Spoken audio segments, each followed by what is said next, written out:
Bonjour Mélusine. Bonjour, comment vas-tu Julien? Très bien, merci de m'accueillir. Alors je suis de retour une nouvelle fois à Paris. Oui, Je crois que ça va faire au moins une quinzaine de fois que je repasse sur Paris pour mon documentaire. J'en suis quasiment à plus de 1600 interviews, je crois, autour de «C'est quoi le bonheur pour vous?» génial, Notre sous-titre, c'est 7 milliards d'individus, 7 milliards de définitions. génial. Pour moi, tu fais partie des gens un peu spécialistes quand même autour de cette question et autour de l'éducation. On verra après par la suite. Ouais, Mais tu nous expliqueras ton parcours. ouais, En tout cas, voilà, je suis ravi de te rencontrer. Alors, je vais te poser la question, c'est quoi le bonheur pour toi? plaisir partagé. Merci. Le bonheur pour moi, j'ai pas du tout réfléchi avant en fait qu'on se rencontre, mais le bonheur pour moi, je pense que c'est se sentir en phase avec ce qu'on est, avec ce dont on a envie, avec ses élans profonds et avec ses besoins profonds. Et donc le bonheur, c'est une quête et en même temps, c'est des moments. Parce qu'il y a des moments où on est en phase avec ses besoins, avec ses élans, où on sent qu'on est aligné dans un moment qui nous correspond. Et puis, c'est un objectif de vie parce que on, on avance toujours vers cet élan et vers cet alignement, finalement, cette mise en congruence de ce qu'on est et de ce qu'on vit au quotidien. T'as toujours pensé ça? Ou Bien sûr que non. non? D'accord. Ça a été évolutif, donc ça veut dire peut-être que dans 10 ans, tu auras une autre définition? Non, avant, je ne me posais pas la question du bonheur. Ok. Donc avant, je n'avais pas de définition du bonheur. Euh, J'imagine qu'elle va évoluer puisqu'on grandit et que les élans et les besoins évoluent aussi. Mais j'aime bien quand même cette idée-là, euh, puisque finalement, c'est vraiment la base même de la vie pour moi, d'être dans cette adéquation entre ses élans, ses besoins, et ce qu'on vit, et ce qu'on fait vivre aussi aux autres autour de soi. Et ça veut dire qu'on est profondément respectueux de ce qu'on est, et qu'une fois qu'on est dans cette dynamique-là, on peut aussi être profondément respectueux de ce que sont les autres dans leurs propres élans, dans leurs propres besoins. Euh, et c'est ça qui est important. Mais c'est clair, ouais. Mais ça nécessite pour une partie de la population de ce que j'appelle, moi, définir son excellence. Tu Oui, sais, ce fameux don qu'on a tous. oui, Euh, une personne va être très douée en tant que journaliste, oui, une autre, ça va être maçon, par exemple. oui. Pour moi, ça revient à ça. Comment tu as fait, toi, pour déceler à un moment donné ton don? Alors je pense qu'on n'a pas qu'un seul don, je pense qu'on est tous extrêmement doués, mais tous, tous, tous. Et alors comment j'ai fait moi pour trouver mes dons? J'ai eu la chance extraordinaire d'aller dans une école où on nous a fait tester plein de choses. Beaucoup de recherches intellectuelles, beaucoup de pratiques manuelles, d'être dans une famille qui était aussi extrêmement curieuse, où on parlait plusieurs langues, où on voyageait pas mal. Et donc tout ça, ça m'a permis d'abord de voir que je ne sais pas si j'ai un don ou plusieurs dons ou 1000 milliards de dons, mais que j'avais une passion de la vie, une curiosité de la vie et une passion de tester plein de choses. Je réponds pas tout à fait à ta question, Si, hein. si, Si, si, si, si. ouais, ouais. Voilà, Parce donc que ouais. finalement, c'est dans l'expérience que tu t'es révélé, quoi, si je comprends bien. C'est dans l'expérience. C'est dans l'expérience et dans l'échange énormément. Euh, et c'est dans la lecture. Donc c'est dans toute forme d'expérience, effectivement. D'accord. Que ce soit intellectuelle, sensorielle, relationnelle. Ouais. Tu me disais en amont, avant de commencer l'interview, Ouais. Ouais. que t'es une pro Steiner. Je ne sais pas si je suis une pro ou une anti de quoi que ce soit. D'accord. Je suis une pro de l'expérience positive Ok. pour tout le monde. D'accord. Donc partant de là, je pense que dans les écoles Steiner, il y a énormément d'éléments extrêmement positifs, notamment la pratique artistique, l'ouverture au voyage, etc., le théâtre, la musique, tout ça c'est extrêmement important.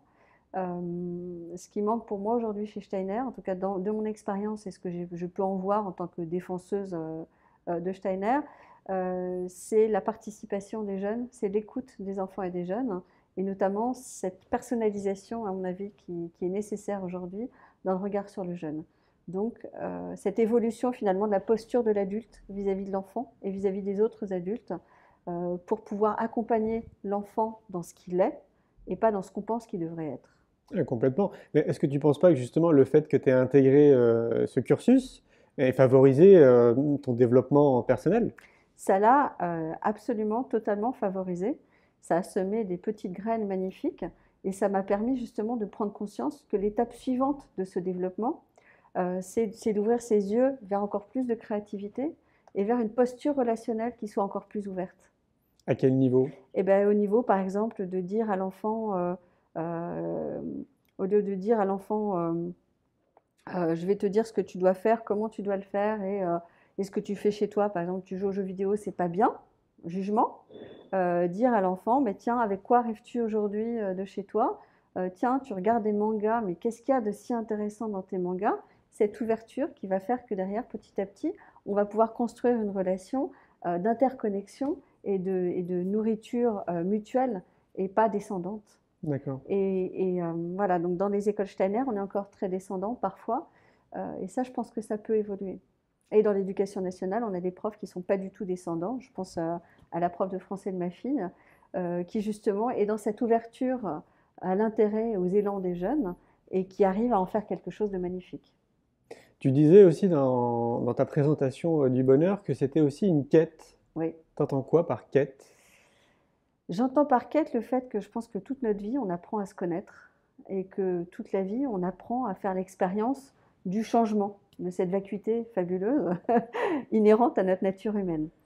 Euh, voilà, donc forcément, une fois qu'on se positionne comme ça, si on a envie, et c'est mon envie et c'est mon élan à moi, on est dans cette forme de quête, de se dire mais finalement, c'est quoi le bonheur pour moi aujourd'hui? Et demain, ce sera quoi le bonheur pour moi? Et cette quête d'équilibre, parce que je pense que le bonheur, c'est aussi un équilibre, et que par le mouvement même de la vie, on est toujours ce balance, enfin oui, ce Ouais. balancement, enfin ce mouvement un peu pendulaire comme ça, où on va vers une forme d'équilibre qui nous convient. Donc c'est une quête. Ouais, parce que beaucoup disent que finalement le bonheur, c'est pas une quête, mais le plus important, c'est le chemin. C'est la même chose. C'est la même chose pour C'est la toi? même chose. D'accord. C'est la même chose. Puisque finalement, la direction qu'on va prendre dans un chemin, c'est parce qu'on se donne un objectif. Et dans cet objectif-là, effectivement, si on part sans regarder autour de soi, sans savourer l'environnement, la relation avec l'environnement, on perd tout. Donc effectivement, ce qui est très important, c'est le chemin, mais dans cette quête. Tu sais qu'il y a une personne sur quatre qui me regarde dans les yeux et qui me dit, Julien, je sais pas ce que c'est le bonheur pour moi. D'accord. Pour moi, ça me perturbe.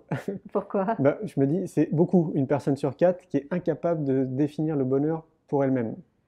Et donc, ça, pour moi, ça remet en question tellement de choses. Peut-être que tu as des éléments de réponse. À ton avis, pourquoi il y a une personne sur quatre qui est incapable de donner une définition du bonheur? De mon point de vue, enfin c'est une hypothèse, hein, ça reste vraiment une hypothèse. Je pense qu'on n'apprend pas à se poser cette question-là.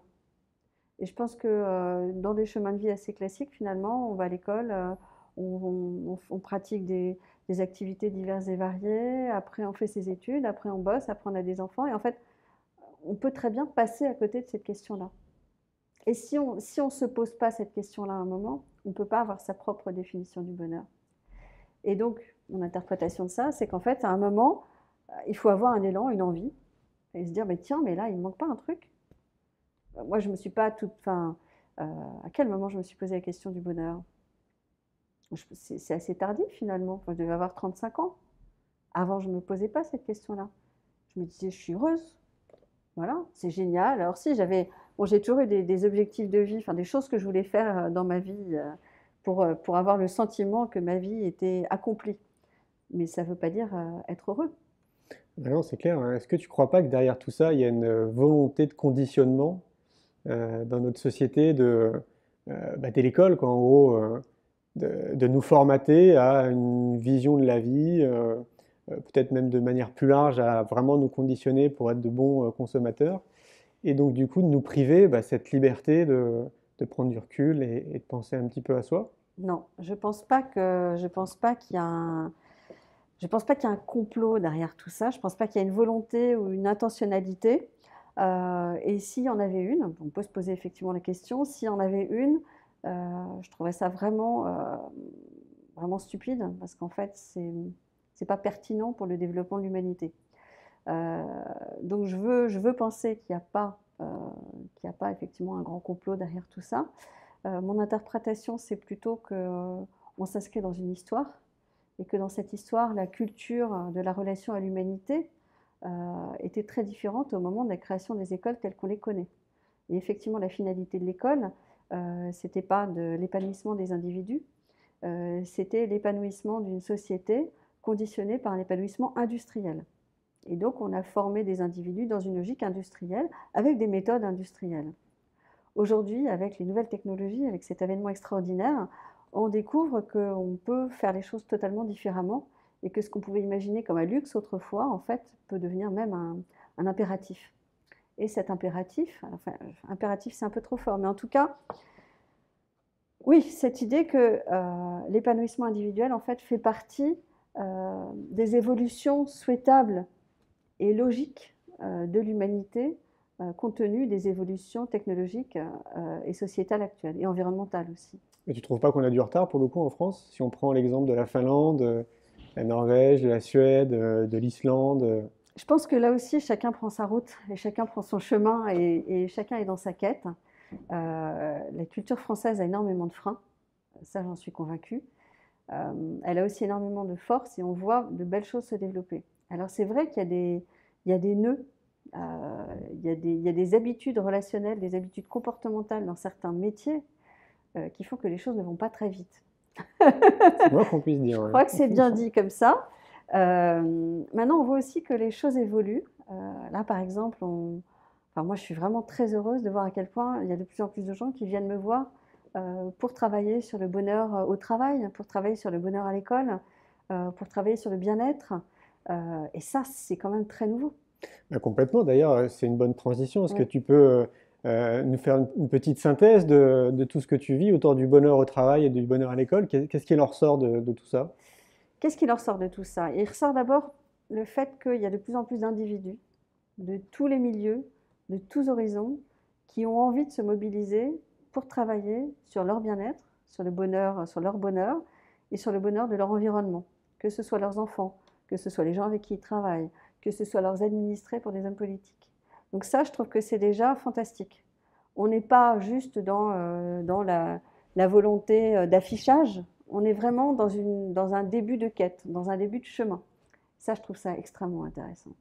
Là, je pense qu'on est vraiment à un tournant. Donc voir qu'il y a cette émulation, ce développement finalement de bonne volonté qui petit à petit essaye de faire bouger les choses, c'est génial.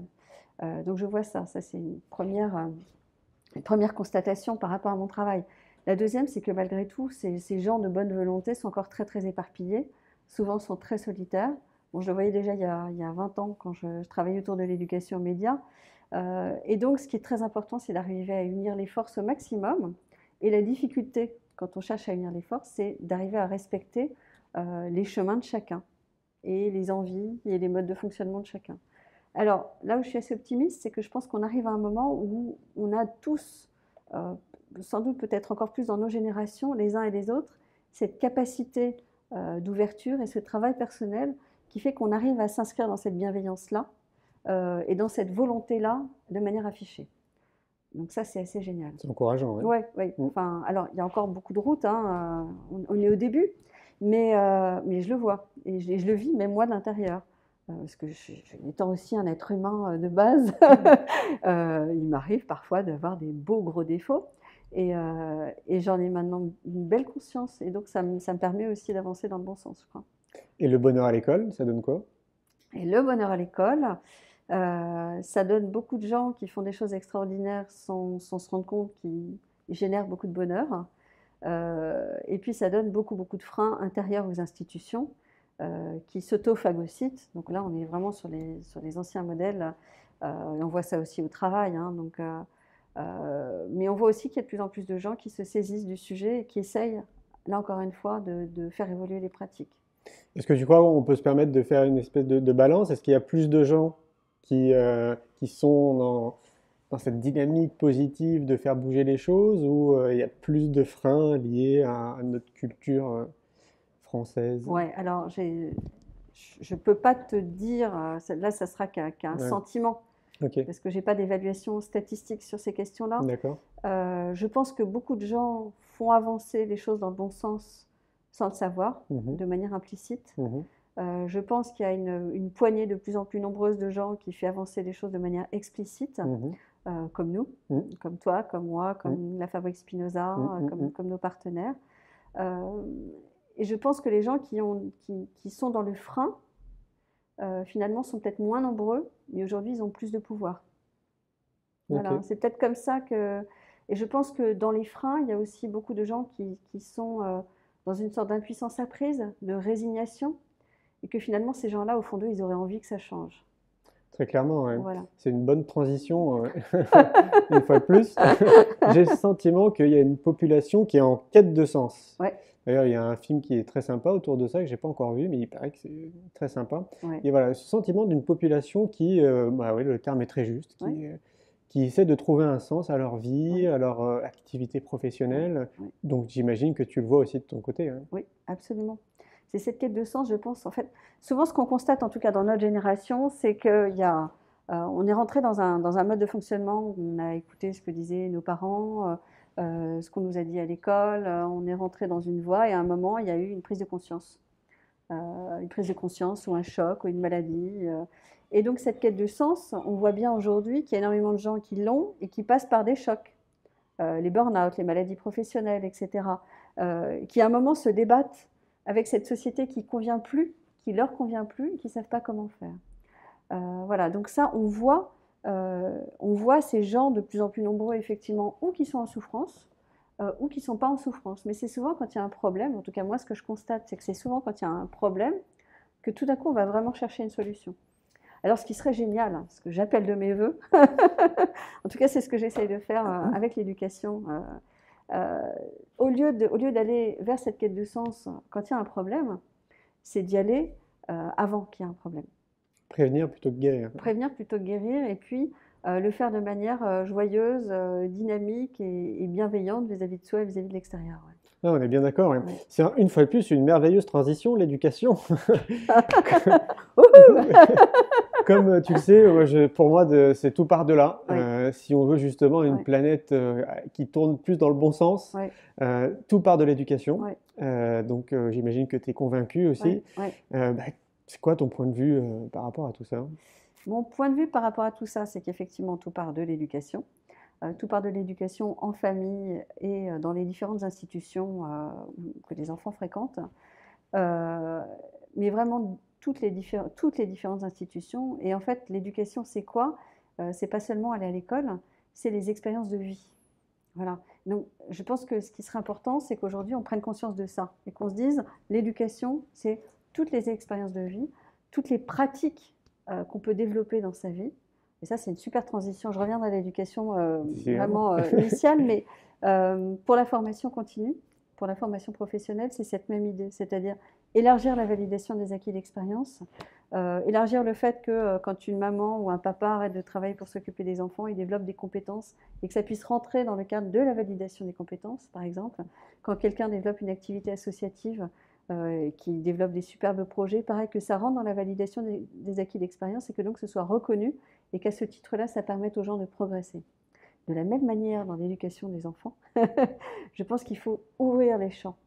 Et que donc, ce qui pour moi est vraiment la base, et ce qui a été peut-être un peu une de mes frustrations quand j'étais petite, même si j'étais dans une superbe école, c'est que chaque enfant puisse faire l'expérience de ses talents multiples, sans jugement de la part des adultes, avec un accompagnement bienveillant et facilitant. Et je pense que c'est ça la clé de base de l'éducation, avec en plus une proposition de l'adulte, parce que l'enfant, parfois, il ne voit pas tout dans son environnement, et c'est un peu Montessori, hein, enfin c'est totalement Montessori. C'est l'adulte bienveillant qui va dire, tiens, t'as pas envie d'essayer ça?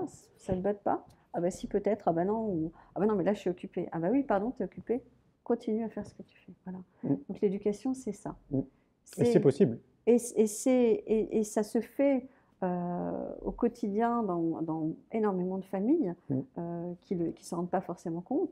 Il y a de plus en plus d'enseignants qui le font dans des écoles Montessori, mais aussi dans des écoles Steiner, dans des écoles publiques, dans des écoles privées. C'est-à-dire qu'on voit que ce sont des pratiques qui innervent la société petit à petit d'une manière remarquable. Et l'éducation, c'est aussi la prise de conscience, enfin la capacité de prendre conscience de toutes ces potentialités, mais pas seulement intellectuelles.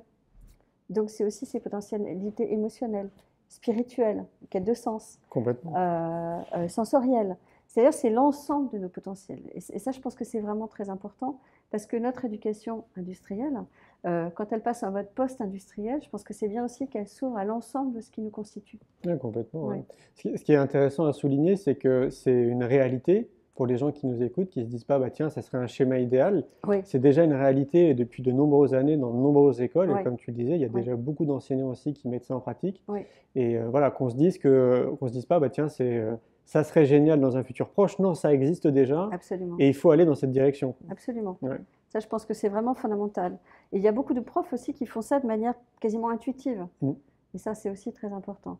En revanche, ce qui manque encore aussi beaucoup aujourd'hui, et ça, c'est sans doute un de nos héritages, euh, c'est une éducation qui soit réellement positive, en ce sens qu'elle ne s'inscrit pas en critique de notre société actuelle. C'est-à-dire que je vois beaucoup de porteurs de projets d'écoles innovantes qui disent oui, on vit dans une société horrible, la société de consommation c'est dégueulasse, on détruit la planète, etc. Certes, les constats sont vrais. On est dans une société de consommation, on pollue l'environnement, etc. Mais moi, ce qui m'intéresse, c'est la proposition positive. C'est qu'est-ce qu'on va faire à l'école de chouette sans être moralisateur? Juste comment on va construire quelque chose de beau. Alors, il y a aussi beaucoup de profs qui le font, mais il y a encore beaucoup de parents et beaucoup d'enseignants qui sont dans cette dynamique très moraliste, très il faut pas, et donc en fait qui cassent le plaisir, qui cassent le désir et qui rentrent dans une dynamique coercitive. Mm. Et le problème, c'est que quand on rentre dans cette dynamique-là, on rentre dans des schémas comportementaux. J'en parle dans mon bouquin des schémas comportementaux, dans un schéma comportemental qui n'est pas forcément dans l'élan positif, mais qui est dans la privation. Et dans une privation qui est pas chouette. Mm. Voilà. Alors là, je pense qu'il y a vraiment aussi quelque chose à développer à ce niveau-là.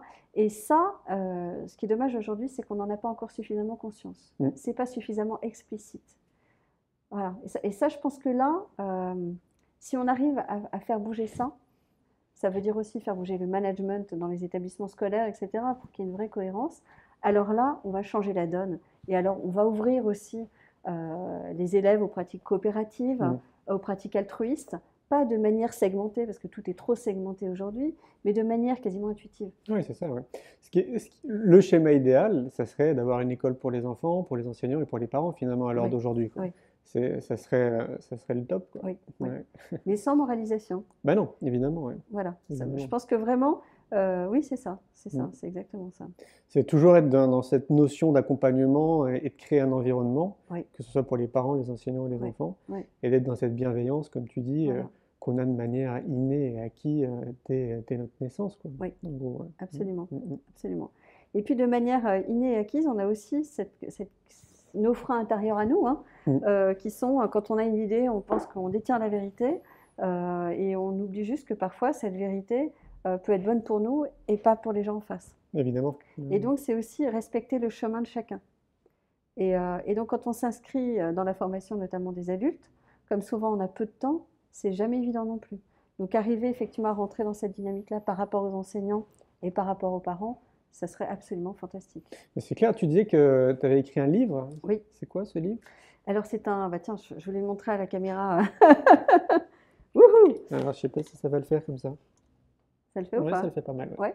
Les 5 clés d'une éducation réussie. Voilà, donc c'est un livre qui s'appelle Les 5 clés d'une éducation réussie. Bon, le titre est un peu pompeux, mais c'est pas grave, je l'aime quand même profondément.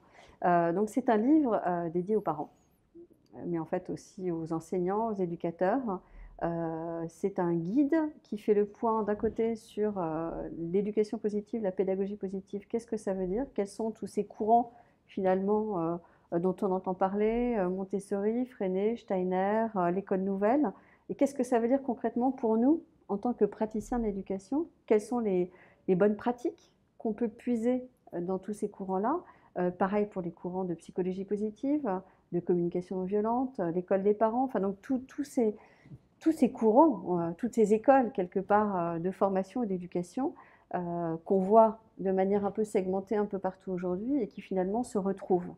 Et donc je me suis dit, avec ma petite tête et mes petits élans et ma grande passion, que j'allais aller à la rencontre de tous ces auteurs, de tous ces courants-là, et que j'allais compiler et puis voir ce qui me semblait manquer dans tout ça.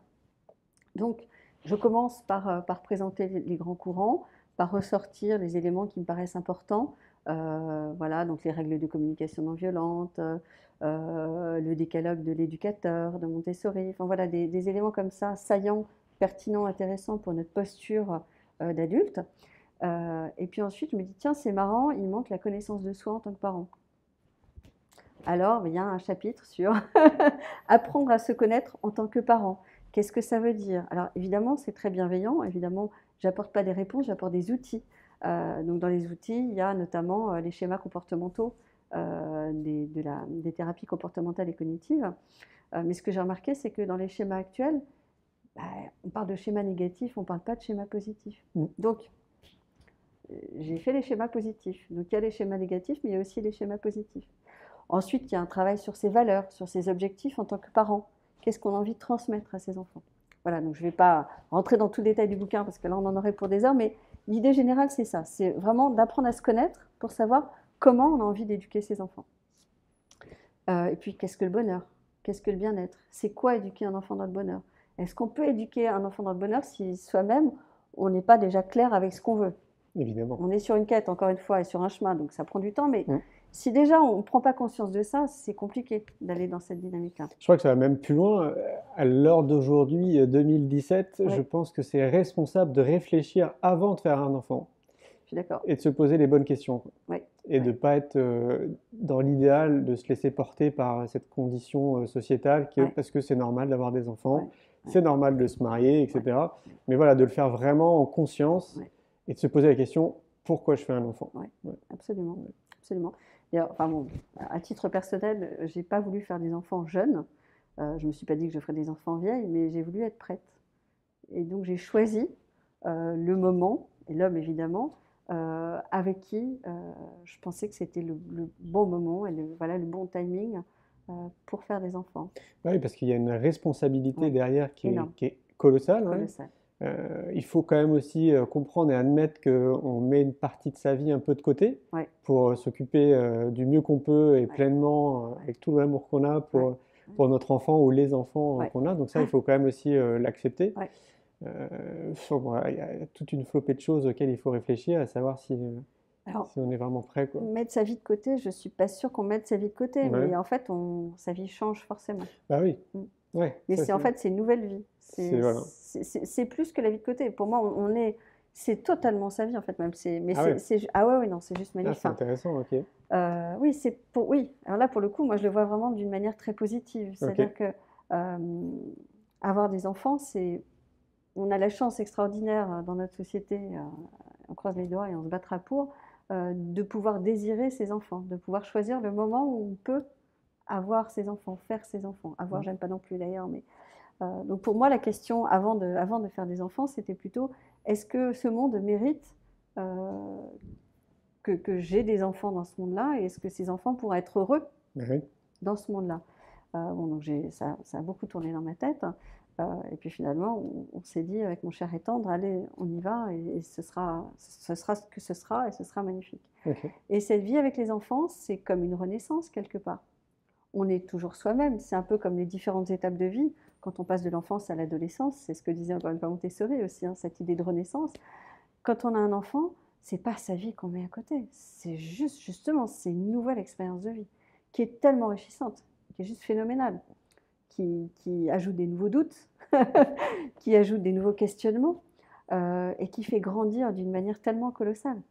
Je trouve que c'est le seul mot qui vient à l'esprit, c'est dangereux, alors à mettre entre guillemets dans ton discours, parce qu'on pourrait être tenté pour des gens qui n'ont pas d'enfant de se dire, vu que c'est une expérience qui est extraordinaire et que ça va me faire grandir, je vais faire un enfant.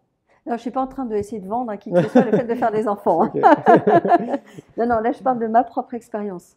Et de ma propre expérience, j'avais par exemple très peur aussi avant que mes filles naissent de tomber ou pas amoureuse d'elles. Je sais, c'est l'inconnu total de faire des enfants. Voilà, donc je dis pas, c'est juste magnifique pour tout le monde. Encore une fois, on est tous très très différents. Et il n'y a pas de recette miracle. Non. Donc pour revenir à mon bouquin, c'est pas un livre de recettes miracles, c'est un livre plein de propositions, plein d'idées vachement intelligentes. Forcément. Forcément. Plein de très belles idées pour que justement quand on est parent, et c'est pas toujours facile d'être parent ou éducateur ou enseignant, qu'on arrive à aller piocher à droite à gauche, dans ce bouquin-là, des choses que j'aurais pu piocher à droite à gauche, pour se sortir de mauvais pas et pour inventer des nouvelles manières d'enseigner. Oui, ça montre qu'il y a des solutions qui existent, Oui, dont on n'entend pas forcément parler. oui, C'est un peu à l'image du festival qu'on fait depuis 3 ans, où oui, une des idées motrices, c'est de dire non, mais il y a pléiade de c'est possibilités, ça, d'outils et de solutions, c'est ça, parlons-en. c'est ça, Ouais. exactement, exactement. Donc là, typiquement, il y a, donc oui, bon, il y a la connaissance de soi. Alors j'ai un moyen mnémotechnique hein, pour les 5 clés. C'est Seb, c'est bien, ou Seb, ça. Et Seb, c'est connaissance de soi. L'enfant comme une personne, donc ça rejoint ce qu'on disait tout à l'heure, hein, c'est-à-dire chaque enfant est une personne à part entière, donc l'accompagner dans ce qu'il est, dans ses élans, etc. Le bien-être, la co-construction de la vie quotidienne, et ça, l'autonomie. Voilà. Donc c'est comme ça que je me souviens de ces 5 clés. Mais pourquoi je parle de ça? Parce que par exemple, dans la co-construction des règles de vie, j'ai réalisé que sur Internet, il n'y avait aucun modèle de conseil de famille. Ok, Voilà. Donc intéressant. là, ben, je dis, tiens, vous pouvez, si ça vous amuse, faire des conseils de famille. Et voilà une trame. Et après, faites-la évoluer comme vous voulez. Complètement, ouais. Voilà. Ça me fait penser à une chose. C'est quoi ton regard sur l'éducation à la maison, l'école à la maison? Le homeschooling. Yes. Eh bien, là aussi, ça dépend vraiment de la manière dont c'est mis en œuvre, des besoins réels des enfants, des intentions des parents. Est-ce que c'est fait d'une manière négative par rapport à la société, du type on va protéger nos enfants de ce monde trop méchant? Dans ces cas-là, ça peut être un peu dangereux. Ou est-ce que c'est fait de manière très ouverte, du type moi, parent, je peux apporter des choses extraordinaires à mon enfant, j'ai du temps pour ça. Mon enfant, je vois qu'il a envie, il a cet élan-là, et là, ça peut être génial. Je connais ces deux cas. J'ai Ok. rencontré des familles où c'était plutôt dans cette dynamique d'ouverture, etc., notamment avec un petit garçon qui a construit un avion avec un retraité qui construit des avions, qui est un musicien hors pair, etc. Et d'autres familles où les enfants étaient un peu prostrés, pas forcément heureux, parce qu'on était finalement dans le retrait de la société, euh, avec cette dynamique très critique, pas vraiment constructive. D'accord. Est-ce que tu aimes bien les citations? J'adore. Est-ce que tu as une citation qui te vient à l'esprit, là, que tu Purée. adores, justement? Alors, une citation que j'adore là tout de suite. Ouais. Alors, j'en ai une là, mais c'est pas la bonne. Mais si, quand Si, même, ce sera tiens. la bonne. Alors, en plus, elle n'a rien à voir avec le bonheur, elle n'est pas dans mon bouquin, mais c'est une citation de Nietzsche que j'adorais quand j'étais ado et que j'aime toujours. Et c'est ce n'est pas le doute qui rend fou, c'est la certitude. Et je pense que c'est un bon driver. Voilà. Donc, j'ai pas de certitude. Je pense que c'est bien toujours de douter d'une manière ouverte et joyeuse, parce que ça fait partie de notre condition. Merci Je Mélusine. t'en prie, Julien. Merci à toi.